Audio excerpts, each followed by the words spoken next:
The very first season of Ayana Explains It All, I did a special 2 hour, I think it was 2 hour episode on Ramadan just before the month started.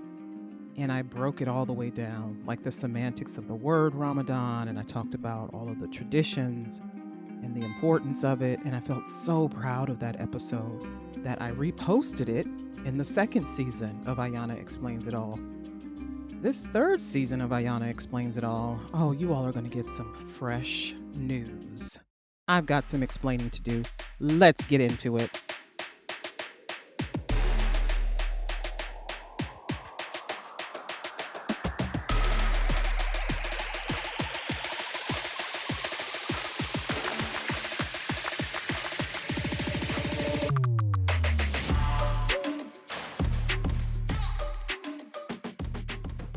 Hey, everybody, welcome back for another episode of Ayana Explains It All. I know, 2 episodes, 2 weeks in a row. I can't believe it. Ayana Explains It All is the podcast that bridges the gap between current events and human behavior. And it is available at the show's website at www.ayanaexplainsitall.com. Ayana. Yes, I have to spell it because today, on the phone, I got called Araya and Ayaya. So I am neither of those people. I'm sure they're very fine people wherever they are. But it is Ayana, Ayana, explains-it-all.com. All things podcast, how to support the show, how to review the show, read show transcripts, look up sources that I cite in my podcast episodes, links to all of the social media for the podcast, as well as my personal social media. That's on there. I think I put that on there.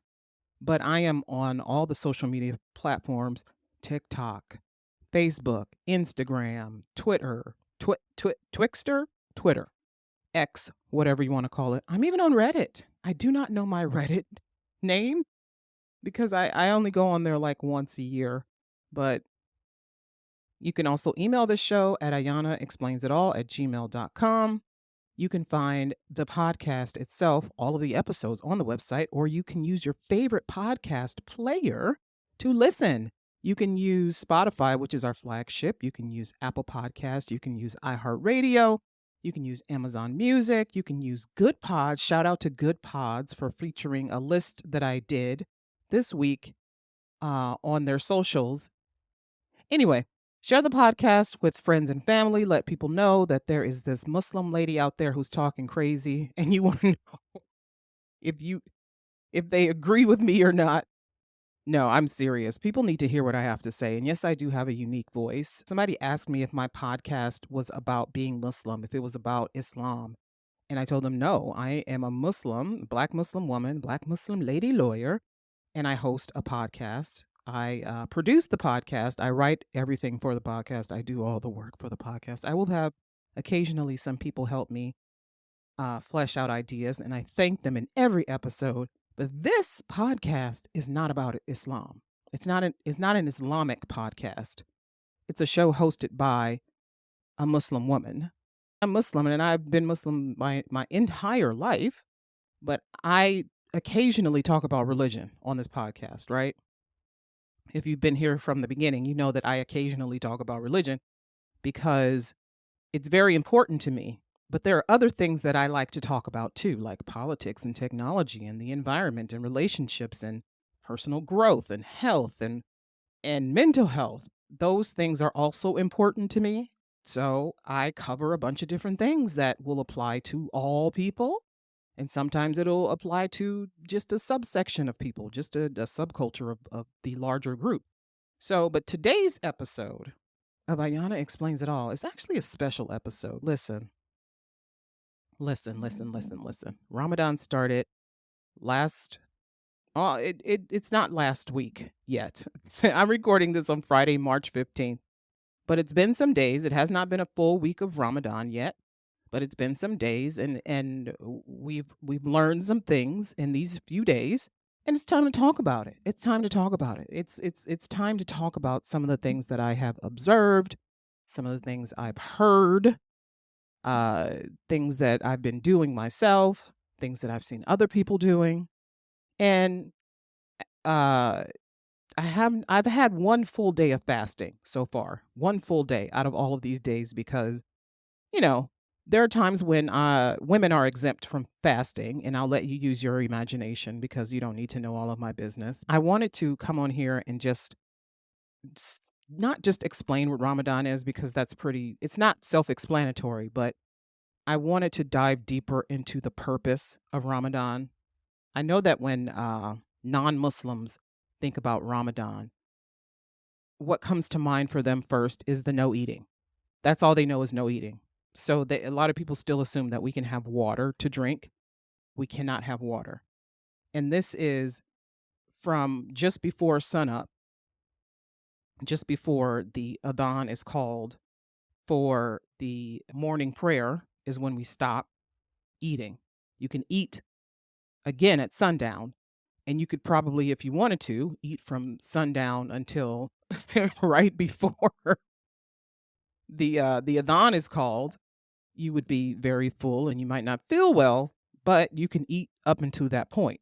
So it's just before sunup, just before the adhan is called for Fajr prayer. That's the morning prayer.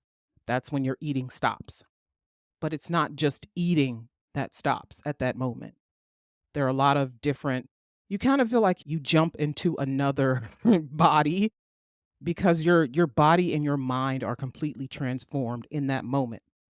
For however many hours is it, it's not even 12 hours, it's more like 10 hours where you get to do all the things that you couldn't do while you were fasting, and then suddenly you have to unzip that suit and climb into another suit where you are not doing any of those things. You're not thinking about those things. You're focusing on your fast. You're focusing on the task, and that is to make it until sundown. Fasting is sunup. It's fasting day is sundown to sundown. So it starts at sundown on the day of the sighting of the new moon at sundown, and then it goes to the next sundown, to the next sundown. This is how days are done in the Islamic calendar. It's from Maghrib to Maghrib. Maghrib is the night prayer, and the days go from Maghrib to Maghrib. So Ramadan starts at Maghrib. Ramadan ends at Maghrib on the last day of fasting. So for that time, you're another person. And after I would say about a week or so, a lot of people start to feel like this is naturally who I want to be and naturally who I am. And it doesn't feel like you're taking off one suit and putting on another. It just feels natural, you know? It does take some time to get adjusted to changes. And the changes that come with having to fast and having to observe Ramadan are drastic. So there is some adjustment that your body makes. You might initially lose a bunch of water weight, and eventually your body will start to see, oh, okay, we're going to get food when the sun goes down, and so we're going to, let go of some of this fat. Your body holds on to fat when you go into starvation mode. Your body holds on to fat initially because it wants to keep you alive, and it doesn't know when it's going to get another meal. So it holds on to the fat that you have stored. And a lot of us got a lot of fat stored, honey, myself included, child. So your body is adjusting, your gut is adjusting, your brain adjusts, your emotions, because, we get attached because it's all of these months. Of course, you get attached to your job, your children, your partner, your social activities. You get attached to your hobbies. You are attached to all of these things. And you might have to cut back on a lot of these interactions. You're attached to school. If you're in college or high school, or whatever, you're attached to all of that, to studying things, because you are increasing your acts of worship. You're increasing your time spent in praying, remembering Allah, doing good acts. You're increasing all of these things, and some people look at you and go, "Wow, you turn into super Muslim when you're during Ramadan." And I mean, yeah, we become extra during Ramadan because we're supposed to. Ramadan is the month where the reward for doing good is multiplied. The reward for, giving someone money to buy a meal to break their fast is multiplied. The forgiveness from Allah is multiplied. It's wide open. Allah expands to forgive us, to provide for us. And during Ramadan, that time, that is when He is most expanded for us. And so we take advantage of it. We are encouraged to take advantage of it. We are compelled to take advantage of it because you're essentially stripped down to the bare minimum when you're fasting. And all you can think about is, God, please help me. Just let me get to when I can have water again, when I can have food again. And it's okay. You're human. You're a human being. Your body wants these things, especially if just the day before you were eating and living it up and everything was good and you were, and it's hard, especially if you get sick or you have a day where you're exempt from fasting and you suddenly get to eat that day during the day. It's the adjustment is a short period of adjustment. It's a short period of adjustment. It used to take me a while to get used to it because I didn't know that I didn't really understand. I and I talk to people about this a lot about how Muslims get caught up in the rituals of Islam. And yes, fasting is a ritual, and it's something that you do from childhood. Many of us, and some of us are adults doing it for the first time. Wearing hijab is a ritual. Going to the masjid is a ritual. Prayer even is a ritual. These are things that we do, but sometimes we forget why we're doing all of these things. Like it becomes one of those when it becomes forced. We feel like we're being forced and we forget why we're doing it. So it's easy for us to stop doing it. But all of the things that we're doing, even marriage, all of these things that we're doing is to get closer to Allah. All of everything.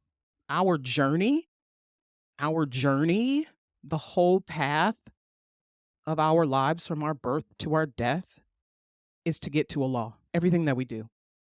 This is why we're careful in business and in school and relationships, in friendships, in interactions with neighbors. And this is why we're careful because we want to do everything that's going to get us closer to Allah and nothing that's going to take us out of the fold, nothing that's going to, I don't want to say anger Him, but nothing that's going to move us far away from Him.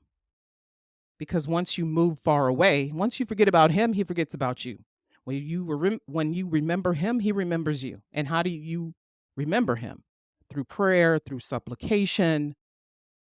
But it's easy when you don't understand the purpose of all of these things to stop doing them. It's easy to fall back, fall away, fall down, but you get back up and you get back on the horse, as they say, and you do it again. Like Ramadan is the time when a lot of people who have not been practicing well throughout the year come back to practicing. You'll see these people at the masjid when you haven't seen them all year. And we used to joke back in the day, oh, Ramadan Muslims. Look at them. They only show up during Ramadan. Everybody's good during Ramadan. But it's not funny because it's important. It's important for people to show up during the most important month of the year. It's important that people see that they can do these hard things. We think all of these things are hard, praying 5 times a day. You have to wake up for prayer when you want to be asleep. Refraining from doing this, don't eat pork, don't do this, don't do that. We see all of these things and they sometimes feel hard, or for some of us, they're just really easy because we've been doing them for years. But we feel like we're met with all these challenges. And during Ramadan, we see, yeah, I can do this. I can do this. What was I thinking this whole year? I can cover, I can do this, I can pray, I can do this.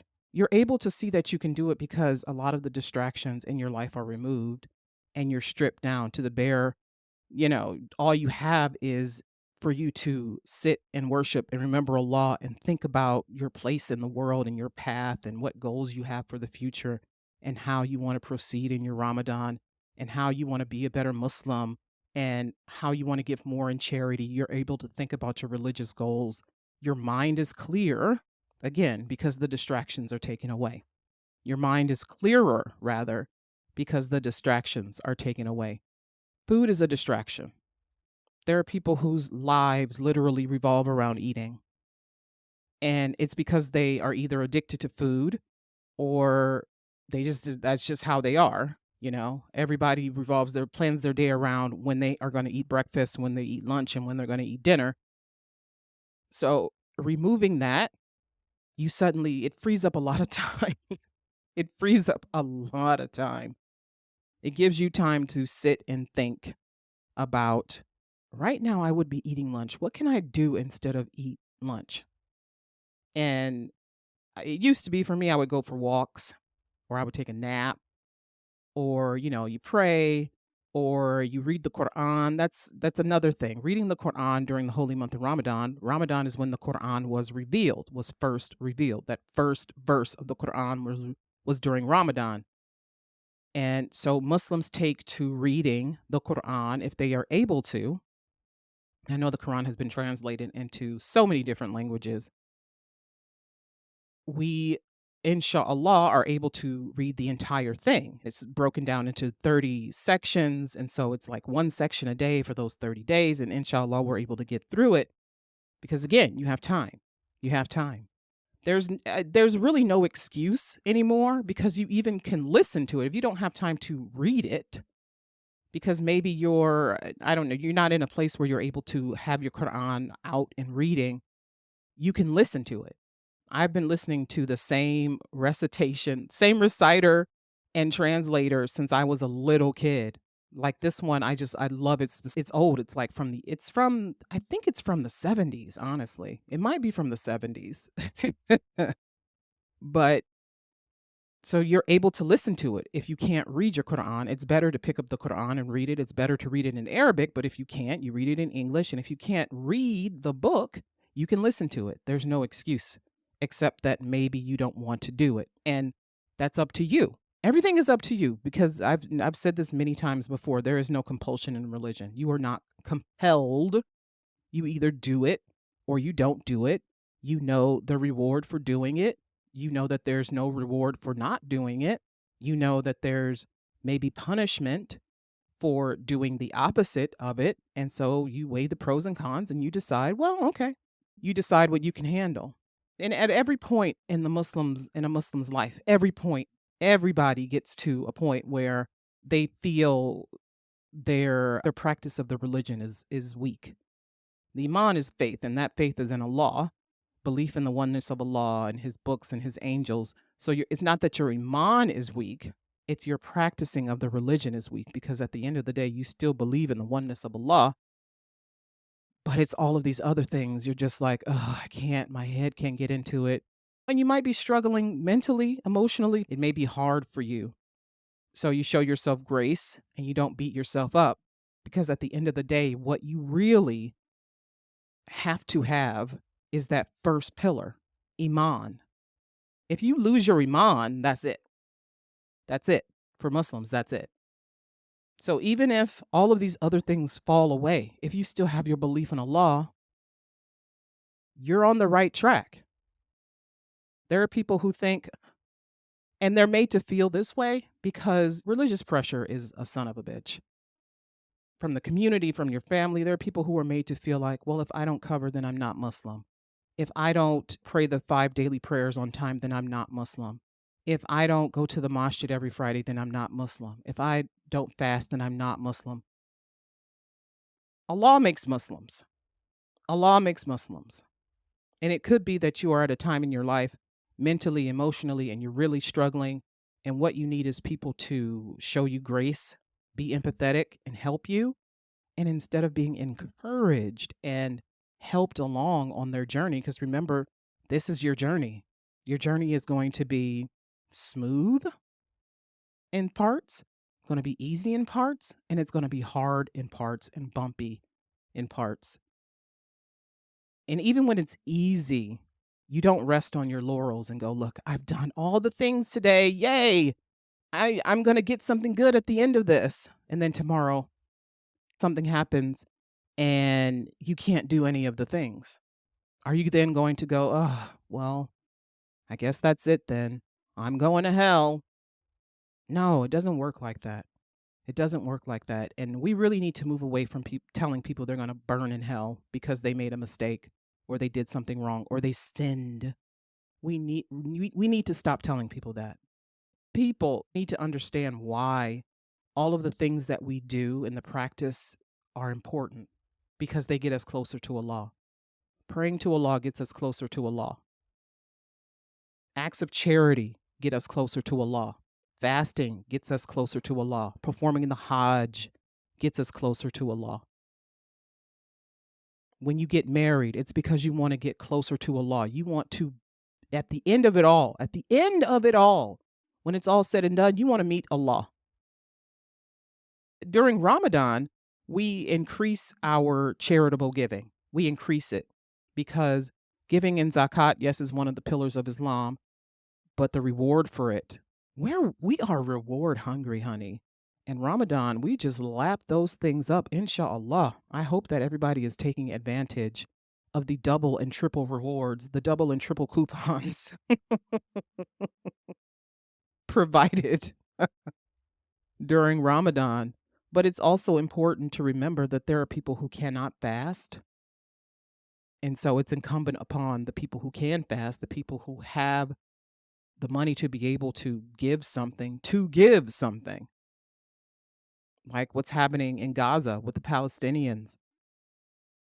There's such a need for everything. There are people who are trying to flee Gaza and they need money, they need help. They need to, when they get to their next destination, they need to be set up with resources, housing and clothing and again, food. And they need, to be able to pay for transportation. Now is the time to give. Now is the time to give to these people.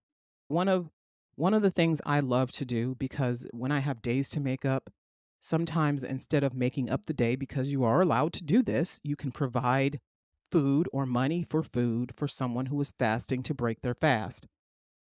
I would love for everybody to have everything, and I would love for people to not suffer, and I would love for nothing bad to ever happen. But I know in the life of this world that it is supposed to happen, that there is to be suffering and there is to be, setbacks and losses and things. And this is just the life of this world. And we can't wish it away. We can't spend it away. I mean, there are people who have billions. They could actually spend it away, but it's not going to happen. So we have to give where we can. We have to do what we can. And all of us, we all do our best. I hope, inshallah. I know my people, they all do their best. They all do their absolute best. It's not like we're on our best behavior during Ramadan. It's like, no, we are striving, we are toiling, we are trying. We are begging Allah to forgive us for our sins because asking for forgiveness during Ramadan, it's like the doors of forgiveness, Allah expands to forgive you of your sins. And so you appeal to him night after night after night. You pray Taraweeh. Taraweeh is the congregational prayer during Ramadan, and it's 20 rakats, 2 apiece. And a rakat is, the different positions from the start to when you're on the floor making salat. And you do this and you ask Allah to forgive you. You ask Allah to turn your sins into good deeds. And it is because Ramadan, the word itself means to burn. And Ramadan is the month where you are burning your sins. You're burning your sins. And how do you do that? You do that through acts of worship. You do that through fasting. You do that through asking for forgiveness. People tend to think that Ramadan is separated into 3 parts. Kindness, mercy, and forgiveness, and that these 10 days are for kindness and these 10 days are for mercy and these are for forgiveness. No, it's all for kindness, mercy, and forgiveness. You appeal to Allah for kindness, mercy, forgiveness, for guidance. For guidance. Every time we pray, we ask Allah for guidance multiple times. Multiple times. When we say Al-Fatiha during our prayer, we're asking Allah to guide us on the straight path. Guide us on the straight path, not the path of those who have gone astray. Ramadan is the time that to maximize your acts of worship. And I've had this. I don't know how I even got into this conversation, but oh yes, I do. Yes, I do. There was someone on X, Twitter, and he reposted a tweet that a person in Germany, a German person rather, had posted saying, something to the effect of, you can't have this because you're fasting during Ramadan. Ha ha ha ha ha. And this has become one of the tactics of people who are not Muslim, who do not observe Ramadan, is to number one, complain that the news would even talk about Ramadan, that anybody would even acknowledge that Muslims are real and that Ramadan is real and that they have to fast during Ramadan. People hate it when we talk about it. People hate that we talk about Ramadan. They hate it. They despise it. Somebody told me that we were virtue signaling, and I laughed. I laughed. He said, "All you're doing is like skipping a meal. That's not even intermittent fasting. You're just skipping a meal." And you know what I said to him? I said, "Well, if you're so upset about it, turn your anger into action. Yeah, for the next 30 days, try to do a Ramadan and see how far you get." Because a lot of people who do not fast, and even some Muslims believe that all we're doing is not eating, when that isn't even the half of it. It's not just that you cannot eat for a certain amount of time. It's not just that you cannot drink anything for a certain amount of time. You can't have sex. You're not watching TV. You're not listening to music. You're not playing video games. You may even have to be out on the field, out on the soccer field, out, in the basketball court. You have to still work and be hungry. You have to still work and be thirsty. You have to still labor and be thirsty and hungry. You have to still deal with people and try not to get to anger so you break your fast. Yeah, getting angry and cursing people and fighting, that breaks your fast. That invalidates your fast. And then there's a day you have to make up. So it's not just food, it's that you are trying to become a less crazy, less attached to the life of this world person. You are relinquishing your attachments to all of these emotions and all of these things, and you are becoming closer to Allah. You're becoming closer to Allah. And for some people, that is really hard. That is a hard thing to do because there are distractions everywhere. Or maybe you don't feel like you have it in you to do it. And so teasing us with food, it doesn't do anything because that's the least of it. That's the least of what Ramadan is about. And contemplating, you know, the person we've been in all of the months preceding Ramadan and the person we want to be subsequent to Ramadan. And we're thinking of, gosh, I have so many needs, Allah. What do I ask Allah for? I have so many needs, and we're crying to Him. And we're studying the Quran, we're reading, we're trying to learn a new surah, maybe a new chapter of the Quran. We're trying to understand, or maybe it's our first Ramadan, and we've never fasted a day in our lives. And oh my God, I, I, I take my hat off to these people. When I fasted for the first time, I think I was 7.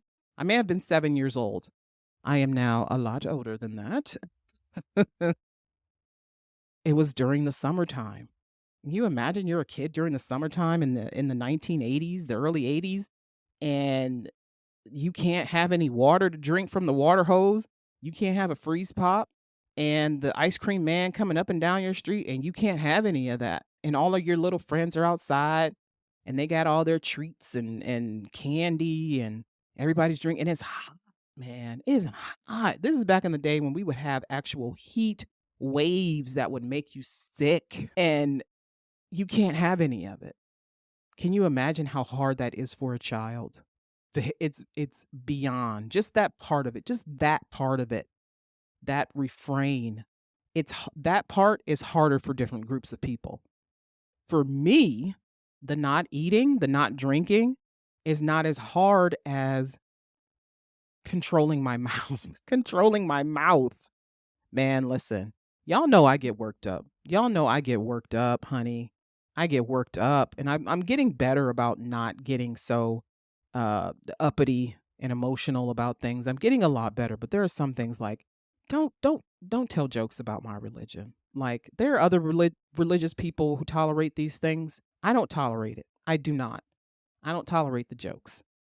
Even amongst Muslims, some jokes that we tell, I'm kind of like, oh, that makes me feel uncomfortable because we don't take religion as a joke. We certainly don't take a law as a joke. And I was listening to the Quran today, and I'm listening to the different surahs, and Allah says, do you take me as a joke? Do you take religion as a joke? Let me show you. Let me show you why you should not do that. Let me show you why this ain't sweet, you know? And it's like there's this I don't even want to give 5 minutes to this person, but mashallah, new people have been called to Islam, and one of those people is Sean King, right? Great. He's made this entire spectacle about his reversion. And let me tell you something. Allah makes Muslims. Allah makes Muslims. Allah makes Muslims. Again, Allah guides whom he wills. Allah guides who he wants to, and he turns away who he wants to. If Allah guided Sean King to Islam, beautiful, wonderful. I'm so happy for him and his wife. I really am. I really am. I love being Muslim. I think it's wonderful. If the whole world could be, I would want it to be. I know that is not possible. I know it's not possible. I'm not even delusional, and I respect people's beliefs. I am so happy for him. There are people who are questioning it. There are Muslims who are questioning it. There are non-Muslims who are questioning it and making jokes about it. And there was a particular person who made a joke about it. And this was after I had seen and heard so many other people making jokes about this. Because, Sean King has a reputation. I've talked about it on my podcast. And he has a reputation for being a grifter and a scammer and all of these things. And one of the things that happens when you embrace Islam is your slate is wiped clean. All of your bad deeds are wiped out. You're starting from the beginning. But you still have to answer to the people you hurt. And that is something that we forget, is that even though our sins have been washed away, we have to, as I always like to say, you still got to answer for Santino. Remember that from The Godfather? Dude still had to answer for Santino, for killing Santino. Yeah, it's great. I'm godfather to your son. Michael's like, yeah, I'm godfather to your son. Great. My sister is married to you. Fantastic. You still got to answer for killing my brother, for setting up the murder of my brother. And that's how it is in Islam. Yes, your slate has been wiped clean, but you still got to answer you still got to answer to the people that you hurt. You still got to answer for the hurt that you caused. And that trips people up. It does. It trips people up. We think we're, yeah, we're clean, but you still got to answer. And I feel that in trying to hold him accountable for the things he did before he became Muslim, people are getting into showing their ass and their Islamophobia, and they're allowing their Islamophobia to come out. That thing that they swear up and down, they have never, they're not like that at all. I love everyone. I don't care what religion you are. I don't care if you worshipped a plate of spaghetti. It takes very little prodding to get somebody to show a bit of bigotry. All it takes is a news story or somebody to wrong you, and suddenly you're making all kinds of jokes and using slurs, and you're referring to all people who are in that particular group as a slur, or you're telling your government not to let those people into your country, or you're looking at a story about Ramadan on the news and why do they get a whole news story? Listen, I've been Muslim my entire life. I live in a country that is full of Christians and Muslims and Jewish people and people who celebrate all kinds of traditions. There are Indians, and then there are indigenous people, and there are, people from all walks of life. I know about all of the celebrations. I've learned about all of them. It does not bother me one bit, but I know it bothers other people. It doesn't bother me. People are happy about Christmas and Easter, and people are happy about St. Patrick's Day. Why would that bother me? Those are not my beliefs. I have my own. I have my own celebrations. I have my own special times. And frankly, I love seeing people having a good time, being festive and happy. When people are in a good mood, like during these seasons, a lot of people are in a good mood and they're very nice.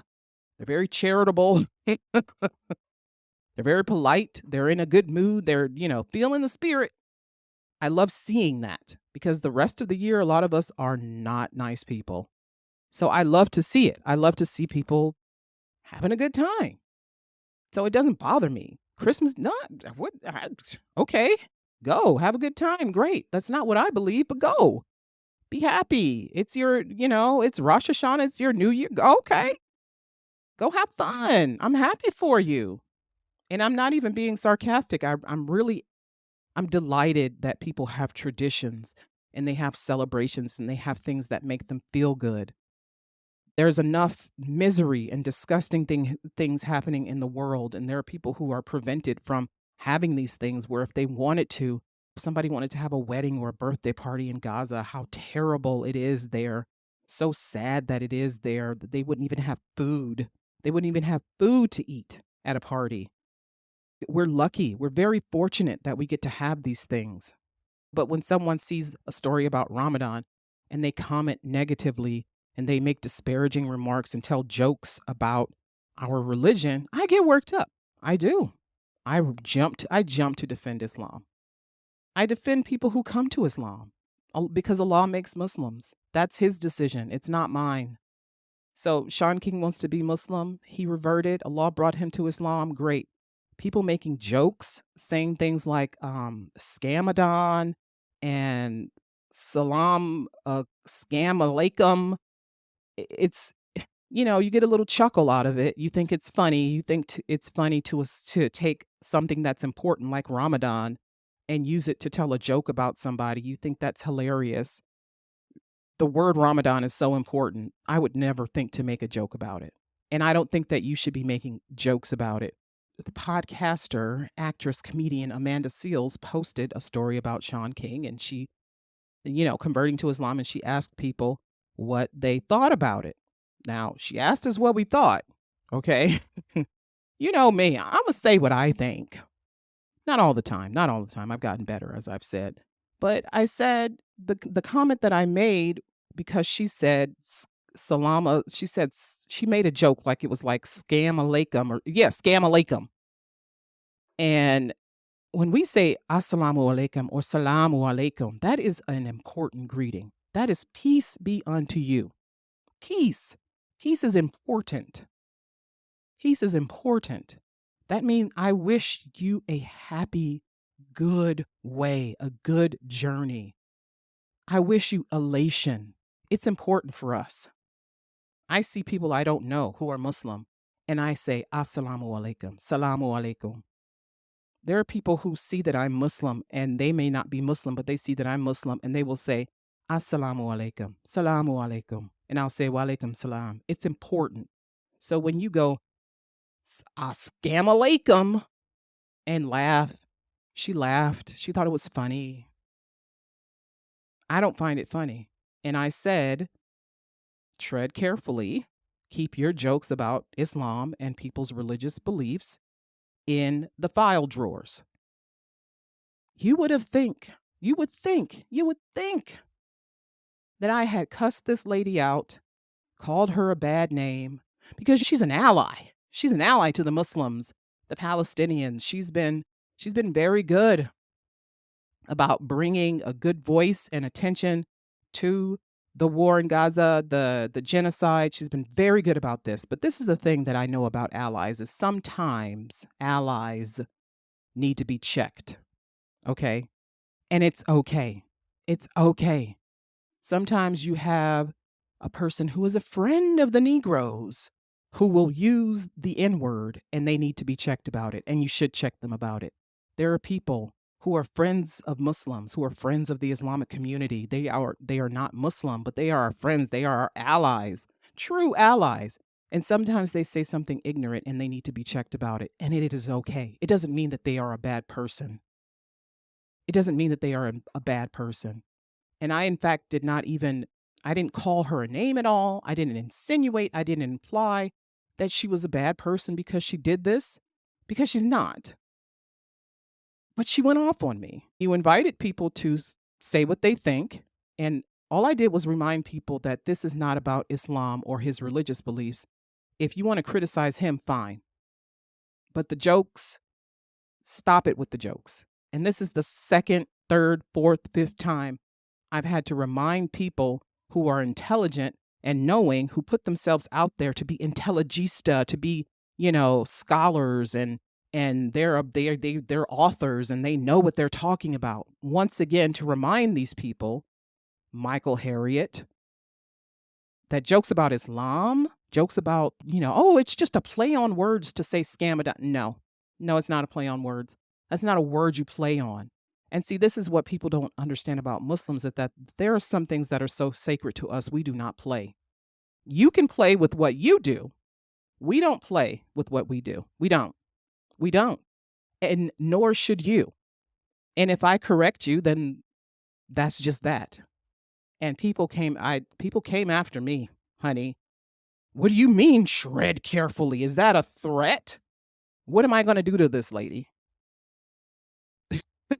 Through the phone. What am I going to do? Nothing. It's not a threat. It's a reminder that our religion, our culture is not fodder for your comedy routine. It's not a joke to us. And if I'm telling you that these things are offensive, perhaps you should think about it first. Think about it. Think about why someone would say that.